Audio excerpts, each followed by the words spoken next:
Hello, everyone. Welcome back to day 44 of A Year in the Bible. Today we'll be starting the book of Leviticus. We will be reading Leviticus 1 through 4 today, and I will have 4 reflection questions for us at the end. All right, let's begin. The Lord called to Moses and spoke to him from the tent of meeting. He said, "Speak to the Israelites and say to them, when anyone among you brings an offering to the Lord, bring as your offering an animal from either the herd or the flock. If the offering is a burnt offering from the herd, you are to offer a male without defect. You must present it at the entrance to the tent of meeting so that it will be acceptable to the Lord. You are to lay your hand on the head of the burnt offering, and it will be accepted on your behalf to make atonement for you. You are to slaughter the young bull before the Lord, and then Aaron's sons the priests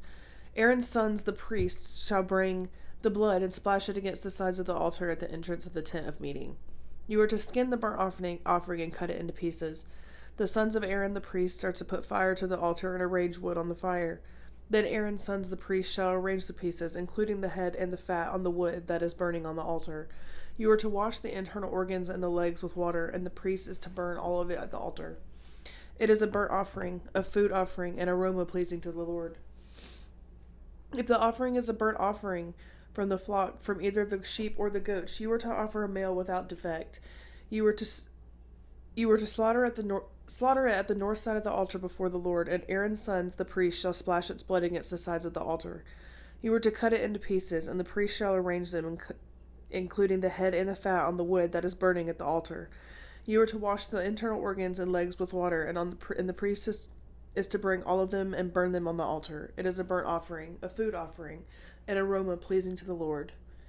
If the offering of the Lord is a burnt offering of birds, you are to offer a dove or a young pigeon. The priest shall bring it to the altar, wring off its head, and burn it on the altar. Its blood shall be drained out on the side of the altar. He is to remove the crop and feathers and throw them down on the east of the altar where the ashes are.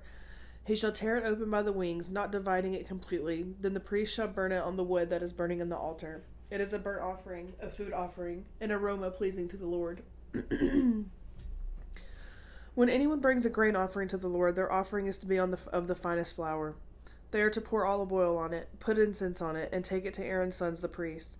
The priest shall take a handful of the flour and oil, and together with all the incense, and burn this as a memorial portion on the altar. A food offering, an aroma pleasing to the Lord. The rest of the grain offering belongs to Aaron and his sons. It is the most holy part of the food offerings presented to the Lord. If you bring a grain offering baked in an oven, it is to consist of the finest flour, either thick loaves made without yeast and with olive oil mixed in, or thin loaves made without yeast and brushed with olive oil. If your grain offering is prepared on a griddle, it is to be made of the finest flour mixed with oil and without yeast. Crumble it and pour oil on it. It is a grain offering. If your grain offering is cooked in a pan, it is to be made of the finest flour and some olive oil. Bring the grain offering made of these things to the Lord, present it to the priest, who shall take it to the altar. He shall take out the memorial portion from the grain offering and burn it on the altar as a food offering, an aroma pleasing to the Lord. The rest of the grain offering belongs to Aaron and his sons. It is most holy part of the food offering presented to the Lord. Every grain offering you bring to the Lord must be made without yeast. For you are to not burn any yeast or honey in a food offering presented to the Lord. You may bring them to the Lord as an offering for first fruits, but they are not to be offered on the altar as pleasing aroma. Season all of your grain offerings with salt. Do not leave the salt on the covenant of your God out of your grain offerings, and add salt to all your offerings. If you bring a grain offering of first fruits to the Lord, offer crushed heads of new grain roasted in the fire. Put oil and incense on it, and it is a grain offering. The priest shall burn the memorial portion of the crushed grain in the oil, together with all the incense, as a food offering presented to the Lord. If your offering is a fellowship offering, and you offer an animal from the herd, whether male or female, you are to present before the Lord an animal without defect. You are to lay your hand on the head of the offering and slaughter it at the entrance of the tent of meeting. Then Aaron's sons the priests shall splash the blood against the sides of the altar. From the fellowship offering you are to bring a food offering to the Lord. The internal organs of all the fat and all the fat that is connected to them, both kidneys with the fat on them near the loins, and the long lobe of the liver, which you will remove with the kidneys. Then Aaron's sons are to burn it at the altar on top of the burnt offering that is lying on the burning wood. It is a food offering, an aroma pleasing to the Lord. If you offer an animal from the flock as a fellowship offering to the Lord, you are to offer a male or a female without defect. If you offer a lamb, you are to present it before the Lord. Lay your hand on its head and slaughter it in front of the tent of meeting. Then Aaron's son shall splash its blood against the sides of the altar. From the fellowship offering, you are to bring a food offering to the Lord.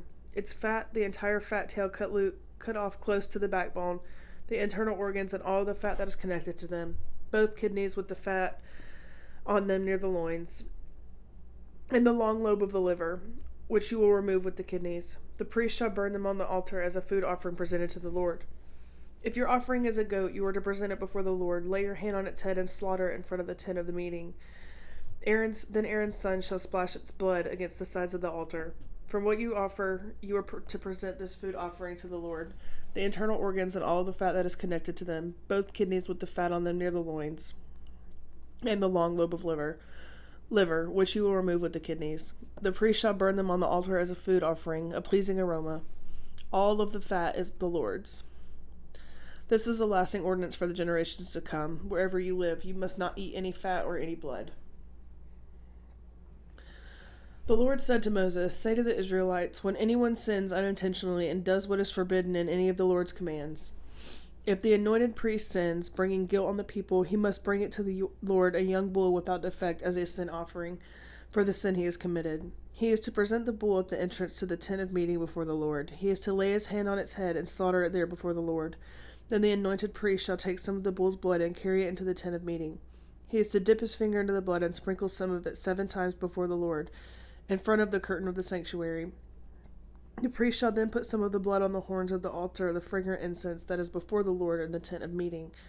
The rest of the bull's blood he shall pour out at the base of the altar of burnt offering at the entrance of the tent of meeting. He shall remove all the fat from the bull of the sin offering, all of the fat that is connected to the internal organs, both kidneys with the fat on them near the loins, and the long lobe of the liver, which he will remove with the kidneys, just as the fat is removed from the ox, sacrificed as a fellowship offering. Then the priest shall burn them on the altar of the burnt offering. But the hide of the bull and all its flesh, as well as the head and legs, the internal organs and the intestines, that is, the rest of the bull, he must take outside the camp and place to a place ceremonially clean, where the ashes are thrown, and burn it there in a wood fire on the ash heap. If the whole Israelite community sins unintentionally and does what is forbidden in any of the Lord's commands, even though the community is unaware of the matter, when they realize their guilt and the sin they committed becomes known, the assembly must bring a young bull as a sin offering to present it before the tent of meeting. The elders of the community are to lay their hands on the bull's head before the Lord, and the bull shall be slaughtered before the Lord. Then the anointed priest takes some of the bull's blood into the tent of meeting. He shall dip his finger into the blood and sprinkle it before the Lord 7 times in front of the curtain. He is to put some of the blood on the horns of the altar that is before the Lord in the tent of meeting. The rest of the blood he shall pour out at the base of the altar of burnt offering at the entrance to the tent of meeting. He shall remove the fat from it and burn it on the altar, and do with this bull just as he did with the bull for the sin offering. In this way, the priest will make atonement for the community, and they will be forgiven. Then he shall take the bull outside the camp and burn it as he burned the first bull. This is the sin offering for the community. When a leader sins unintentionally and does what is forbidden in any of the commands of the Lord, of God, when he realizes his guilt and his sin he has committed becomes known, he must bring his offering, a male goat, without defect. He is to lay his hand on the goat's head and slaughter it at a place where the burnt offering is slaughtered before the Lord. It is a sin offering. Then the priest shall take some of the blood of the sin offering with his finger and put it on the horns of the altar of burnt offering and pour out the rest of the blood at the base of the altar. He shall burn all the fat on the altar as he burned the fat of the fellowship offering. In this way the priest will make atonement for the leader's sin, and he will be forgiven. If any member of the community sins unintentionally and does what is forbidden in any of the Lord's commands, when they realize their guilt and the sin that they have committed becomes known, they must bring their offering for the sin that they have committed, a female goat without defect. They are to lay their hand on the head of the sin offering and slaughter it at the place of the burnt offering. Then the priest is to take some of the blood with his finger and put it on the horns of the altar of the burnt offering and pour out the rest of the blood at the base of the altar.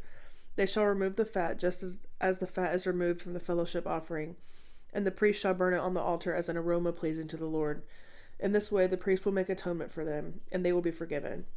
If someone brings a lamb as their sin offering, they are to bring a female without defect. They are to lay their hand on its head and slaughter it for a sin offering at the place where the burnt offering is slaughtered. Then the priest shall take some of its blood for sin offering with his finger and put it on the horns of the altar of the burnt offering and pour out the rest of the blood at the base of the altar. They shall remove all the fat, just as the fat is removed from the lamb of the fellowship offering, and the priest shall burn it on the altar on top of the food offerings presented to the Lord. In this way, the priest will make atonement for them and for the sin that they have committed, and they will be forgiven. All right, everyone. That was Leviticus 1 through 4. So we have 4 reflection questions today. Number 1, what is the primary purpose of the different types of offerings in these chapters? Number 2, how do the details of the sacrificial system how do the details of the sacrificial system in Leviticus point to the ultimate sacrifice of Jesus Christ? Number 3, how can the principles of repentance and seeking forgiveness found in Leviticus be applied to our lives today?